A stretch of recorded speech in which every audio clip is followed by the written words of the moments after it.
सिंहासनमा आसीन सरकार आफूलाई भगवान ठान्छ, इमानदार सम्झन्छ, गमक्क मक्ख छ सत्तामा उपरखुट्टी लगाएर।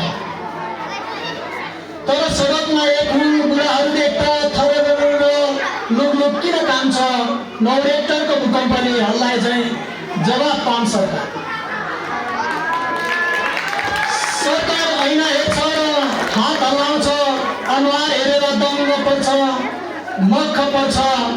सिंहासनमा मेरो राजधानीमा, तर हामी गाउँले पाखे गन्दे लठुवा किसान केही नजान्ने मूर्ख गाउँका बस्ती ठुम्का र तापुरीबाट देखिरहेका छौँ सत्ता र सरकारको रक्ताम्य अनुहार।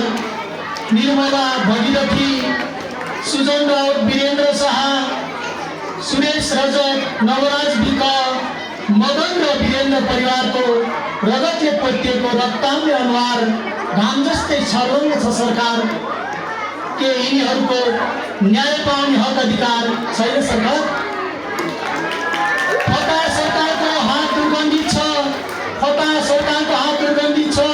नपत्याए हत्केला हेर, तेरो हत्केलामा निर्मला भगीरथीको घाँटीको दाम छ। तेरो लिङ्गमा योनिको रगत अझै प्रमाण के दियो सरकार? जवाब पाउन सरकार।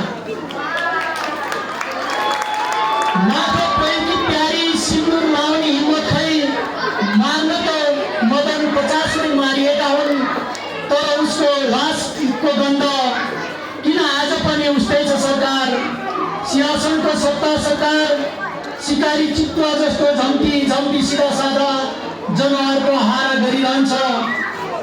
तिखा नङ्ग्रा भिजाएर रगतपक्ष बारा निच्याएर भ्रष्टाचारको भकारी हालेर सचिएको छ अहङ्कार।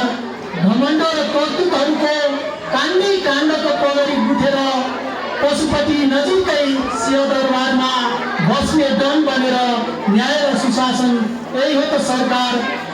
जवाब पाउन सरकार भन्दै कविता अन्त हुन्छ। हस्त धन्यवाद।